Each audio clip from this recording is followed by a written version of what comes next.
సుమన్ టీవీలో మీ personal and business promotions కోసం కింది నెంబర్కి కాంటాక్ట్ చేయండి. రామసముద్రం మండల ప్రజలకు, ఆర్నడింపల్లి ప్రజలకు, నా ముందు కూర్చున్న అక్కలకు, చెల్లెలకు అందరికి పేరు పేరుతో పిలిచే స్థాయి కలిగిన వాళ్ళు ఎవరు తక్కువ లేదు. మీకు తెలుసో లేదు, మీకు బాగా గుర్తుంది, గత 5 సంవత్సరాలు ఈ ఓట్లతో ఎలక్షన్ గెలుచుకొని ఎమ్మెల్యే ఎంపీ అయినారు. ఎక్కడైనా 2019 తర్వాత మీ గ్రామాల్లో, మీ వాడల్లో, మీ ఊర్లలో వచ్చి సభ పెట్టి మీకు పిలిపించి మీ సమస్యలు ఏమన్నా ఉన్నాయని అడిగిన దాఖలాలు ఉన్నాయా? ఆ రోజులు ఉన్నాయా అని చెప్పి సూటిగా అడుగుతున్నా. మీరు ఎమ్మెల్యే ఇంటికి పోతే ఎండలో గంటల తరపున నిలబడాలా, అవమాన పాలు కావాలా, మర్యాద లేకుండా మాట్లాడించుకోవాలా? ఏ మాత్రం గ్రామం నుంచి మా రైతులు వచ్చారే, రామసముద్రం 30 కిలోమీటర్లు వచ్చారే, మా అన్న తమ్ముళ్ళు దగ్గర పిలిచి వాళ్ళకి మాట్లాడదామని ఒక ఇంగిత జ్ఞానం కూడా లేని వాళ్ళు వైఎస్ఆర్సీపీ నాయకులు. మనం ఒకే ఒక్క మాట, ఏ రోజు ఎక్కడైనా నాకు ఏ దాఖలాలు ఎక్కడైనా కలిసినా, మాట్లాడినా, ఏమడిగినా, ఈ సమస్యలు ఏమున్నా కానీ ఈ సమస్యలు సకాలంలో పరిష్కారం పెట్టి దానికి అధికారులతో పని చేపించే బాధ్యత నాది అని చెప్పి మరొకసారి సభాముఖంగా తెలియజేస్తున్నా. మీకు ఏ కష్టం వచ్చినా, ఏ సందర్భం వచ్చినా నేను మీతో ఉంటానని చెప్పి సభాముఖంగా తెలియజేస్తున్నా. మీకు ఈ 100 రోజుల్లో మీకు తెలుసో లేదో ఒక 10-15 రోజులు ఊర్లో లేకుండా పోయింటాను. అంతేగాని అసెంబ్లీలకు, విజయవాడకు వెళ్ళడానికి 70 నుంచి 75-80 రోజులు నిరంతరం నేను ప్రజల్లో ఉన్నాను, ప్రజా సమస్యల పట్ల ఉన్నాను. ఇప్పటికి రామసముద్రానికి నేను వచ్చింది ఇది 16-17 సారి. ఈ 100 రోజులకే 16-17 సార్లు వచ్చాను నేను. ఇంకా మీరు పిలిస్తే 3 రోజులు ఒకసారి వస్తా, ఏ సమస్యలను పరిష్కారం చేస్తా. ఇంకా రేపు నెలలో మండలానికి రాను, ఇది పంచాయతీ హెడ్ క్వార్టర్స్ రాను, ఊరికి వస్తా. ఊరికి వచ్చి మా అన్న తమ్ముళ్ళు, అక్క చెల్లెలతో మీ సమస్యలు ఏమున్నాయో తెలుసుకొని తక్షణం దాని సకాలంలో పరిష్కారం పెట్టా. నేను ఎలక్షన్ లో తిరిగినప్పుడు 6 ఊర్లు చూశాను. లెట్రిన్ నీళ్ళేవి, తాగే నీళ్ళేవి నాకు కనపడలే ఆ వీధులు. ఆ వీధుల పరిస్థితి చాలా దయనీయంగా ఉంది. ఏమి ఏమైనా జరిగిందంటే జరిగింది పెద్ద సున్నా జరిగింది, ఏం అభివృద్ధి జరిగింది.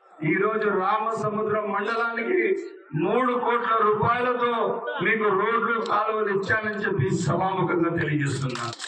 ఇవే కాకుండా వాలేశ్వర స్వామి కొండకు 2 కోట్ల రూపాయలతో రోడ్ ఇచ్చాం. ఇదే కాకుండా వెంకటేశ్వర స్వామి గుడికి 70 లక్షల రూపాయలతో రోడ్ ఇచ్చాం. ఇదే కాకుండా ఈ ఊర్లో ఉండే ఇంటర్నల్ రోడ్లు, కాలువలు, ప్రతి పంచాయతీ, ప్రతి హ్యాబిటేషన్ కి పూర్తి స్థాయిగా రోడ్లు ఇచ్చి, ఇంకా 75 సంవత్సరాలు స్వాతంత్రం తర్వాత రోడ్లు, కాలువల కోసం ఎత్తుక్కుంటా ఉంటే తాగే నీళ్ళ కష్టాలు తాండవం ఆడుతూ ఉంటాయి. మొన్న నాకు ఆర్డబ్ల్యూఎస్ ఏఈ గారు అడిగారు, అన్న ఒక ఊర్లో 25 ఇళ్ళే ఉన్నాయి, బోర్ వేయాలన్న. 10 ఇళ్ళు ఉంటే కూడా నువ్వు బోర్ వేయాల్సిందే. రెండో మాట లేదు దానిలో. మా మనుషులు ఎవరైనా కాన్స్టిట్యూన్సీ మనుషులు నీళ్లు లేవని బాధపడకూడదు. ఏ ఒక్కరికి అవసరం వచ్చినా ఆ అవసరం తీర్చే బాధ్యత మనది. ఏ అక్క చెల్లెలు కష్టం వచ్చి అదే నా కుటుంబ సభ్యులు ఒక బిందె ఎత్తుకుని 1/2 కిలోమీటర్ నడిచి నీళ్లు తెచ్చుకుంటే ఆ బాధ నాకు ఏ విధంగా నా కుటుంబ సభ్యులు తెలుస్తుందో మీరు కూడా నా కుటుంబ సభ్యులు. మీకు ఆ కష్టం వస్తే నేను కూడా అది నాకు సొంత, నా ఇంటికి నాకు జరిగినట్లు నేను భావిస్తాను. నేను అధికారులు కూడా ఈరోజు చెప్తున్నాను, నాకు ఫస్ట్ నా మండల ప్రజలు, నా కాన్స్టిట్యూన్సీ ప్రజలు వాళ్ళ సమస్యల పట్ల చాలా బాధ్యతగా పనిచేయాలా. ఎవరైనా సచివాలయాలకు వస్తే సచివాలయాల సిబ్బందులు వాళ్ళు కూర్చోబెట్టి గౌరవంగా, సగౌరవంగా మాట్లాడాలా, వాళ్ళ సమస్యలు వినాలా, వాళ్ళకి సకాలంలో పరిష్కారం చేయాలా. రెవెన్యూలో చాలా సమస్యలు ఉన్నాయి, ప్రజలకు సకాలంలో రెవెన్యూ డిపార్ట్మెంట్ అందుబాటులో లేదు. నేను ఈరోజు చెప్తున్నాను, ఈ రోజు నుంచి రెవెన్యూ డిపార్ట్మెంట్ మీకు అందుబాటులో ఉంటుంది. అది కాని పక్షంలో ప్రతి వారానికి నేను వస్తాను, మళ్ళా ఎక్కువ ఏమి లేదు, నా కాన్స్టిట్యూన్సీ ప్రజల కన్నా ఎక్కువ ఏమి లేదు. వాళ్లకు కష్టం వచ్చి నేను ఇంట్లో సుఖంగా పండుకోవాలంటే అది నాతో అయ్యేది కాదు. ఈ రోజు మీకు నేను అధికారులు చెప్తున్నాను, చాలా బాధ్యతగా ఉండాలా. ప్రజా సమస్యలే మన సమస్యలు తీసుకొని దానికి ఏ విధంగా పరిష్కారం చేయాలా, తప్పకుండా పరిష్కారం దిశలో తీసుకొని వచ్చి తప్పకుండా అది పరిష్కారం చేసి వాళ్లకు సుఖంగా సుఖంగా చూసుకునే బాధ్యత మన అందరిది. ప్రజాస్వామ్యంలో మనం వాళ్ళ ఇంటి దగ్గర పోయి ఓట్లు అడిగినాం, నాకు నమ్మి నా కాన్స్టిట్యూన్సీ ప్రజలు ఓటేశారు. వాళ్ళు కష్టాల్లో ఉంటే నేను పడుకునేది నాకు అవసరం లేదు, నాకు ఇష్టం లేదని తెలియజేస్తున్నాను. ఎట్టి పరిస్థితుల్లో కూడా ఏ సమస్య ఉన్నా అది సకాలంలో దానికి పరిష్కార మార్గంలో పెట్టాము.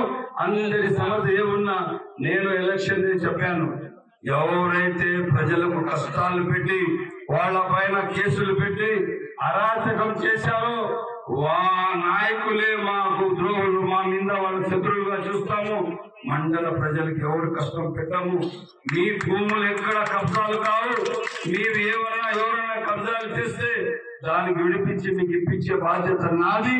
ఇంతకు ముందు కూడా ఎవరైనా మీ పోయిన ప్రభుత్వ నాయకులు మీ భూములు ఎవరైనా కబ్జాలు చేసింటే మీ దగ్గర నుంచి లాక్కోనుంటే ఆ లిస్టు తీసుకొని రాండి, తప్పకుండా ఆ భూములు మళ్ళా తిరిగి ఇప్పించే బాధ్యత నాది అని చెప్పి మరోసారి సభాముఖంగా తెలియజేస్తున్నారు. ఇదే కాకుండా పెద్దలు చంద్రబాబు నాయుడు గారు ముఖ్యమంత్రి అయిన తర్వాత మీకు తెలుసో లేదో మొట్టమొదటి సంతకం మెగా డిఎస్సికి సంతకం పెట్టారు. మెగా డిఎస్సి ద్వారా మన పిల్లలు రాష్ట్రంలో ఉన్న మన పిల్లలందరూ రాష్ట్రంలో ఉన్న యువకులందరూ దాదాపు 16,347 మందికి మెగా డిఎస్సిలో ఉద్యోగాలు రాబోతున్నాయి. అది ఎవరి పిల్లలైనా కావచ్చని చెప్పి మీ అందరికీ తెలియజేస్తున్నా. మార్చి నెలలో మాట ఇచ్చారు పెద్దలు చంద్రబాబు నాయుడు గారు, ఎట్టి పరిస్థితుల్లో మీకు ఈ నెల నుంచే 4,000 రూపాయలు పెన్షన్ ఇస్తాను, నీకు పూర్తిగా ఆదుకుంటానన్నారు.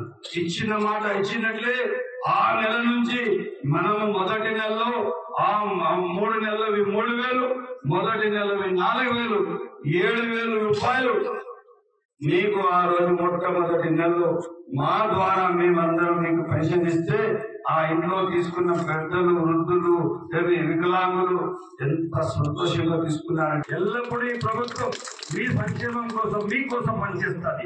ఈ ప్రభుత్వం పైన ప్రజా అవసరాలు ప్రజా సమస్యల పైన బాధ్యత ఉంది. ఎక్కడ కూడా మీకు తెలుసో లేదో పూర్తి వికలాంగులున్న మనుషులకి 15,000 రూపాయలు నేను ఇస్తే 15,000 రూపాయలు మాకు ఇస్తున్నారా? ఎందుకంటే ఆయన అందంతో వికలాంగుగా ఉంటాడు, ఆయనకి ఎంత కష్టాలు ఉన్నాయి. ఆయన మనిషి పూర్తిగా 15,000 రూపాయలు ఇస్తానే ఇంకా నా ఇంటి మనుషులు కానీ బయట మనిషి కానీ వేరుతో నాకు బాగా చూసుకుంటారు. ఇంకా నాకు ఈ రాష్ట్రానికి నాకు పెద్ద పెద్దలు చంద్రబాబు నాయుడు గారు ఉన్నారు. ఇంకా నాకు ఎవరితో పని లేదు. ఆయన ఇచ్చిన ఈ డబ్బుతో నా కుటుంబీకులు నాకు బాగా చూసుకుంటారు, నా బంధువులు నాకు బాగా చూసుకుంటారు. అంత వయసు కలిగిన మన రాష్ట్ర ముఖ్యమంత్రి ఈ రాష్ట్రానికి కాదు, దేశానికి కాదు, ప్రపంచానికే ఆదర్శంగా నిలబడ్డారు. ఏ విధంగా ఉత్తరమే ప్రజల కోసం పనిచేయాలా, ఏ విధంగా సకాలంలో పరిష్కారం చేయాలా, ఏ విధంగా ఇటువంటి ఫ్లడ్స్ వచ్చి పనిచేయాలని చెప్పి ఒక ఆలోచనతో దానికి పరిష్కార మార్గంలో పెట్టి ప్రజలకు సకాలంలో అందుకొని ఒక మంచి పరిపాలన అందించిన గనుడు, మంచి పరిపాలన అందించిన పెద్దలు చంద్రబాబు నాయుడు గారు అని చెప్పి తెలియజేస్తూ, అన్నం తినే తిండికి క్యాంటీన్ కాపేస్తారా? అన్నా క్యాంటీన్ కాపడం న్యాయమా? గత ప్రభుత్వం అన్నా క్యాంటీన్ పెడితే ప్రభుత్వం వస్తానే అన్నా క్యాంటీన్ ముగించారు. ప్రజలు ఏం చేశారు? వాళ్ళకి తరిమేశారు.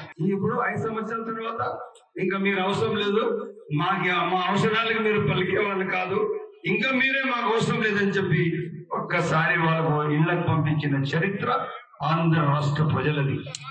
నేను చెప్తున్నాను, మీకు ఏ సమస్య ఉన్నా, ఏ అవసరాలు ఉన్నా, ఎప్పుడు ఏ సందర్భం ఉన్నా దయచేసి రామసముద్రం మండల ప్రజలు ఎప్పుడైనా మీరు నా దగ్గరికి రావచ్చు, మీ సమస్యలు కూడా చెప్పచ్చు, తప్పకుండా దాని పరిష్కార మార్గంలో పెడతానని చెప్పి సభాముఖంగా తెలియజేస్తూ నాకు అవకాశం కల్పించిన మీ అందరికీ పేరు పేరున ధన్యవాదాలు తెలుపుకుంటూ సెలవు తీసుకుంటున్నాను.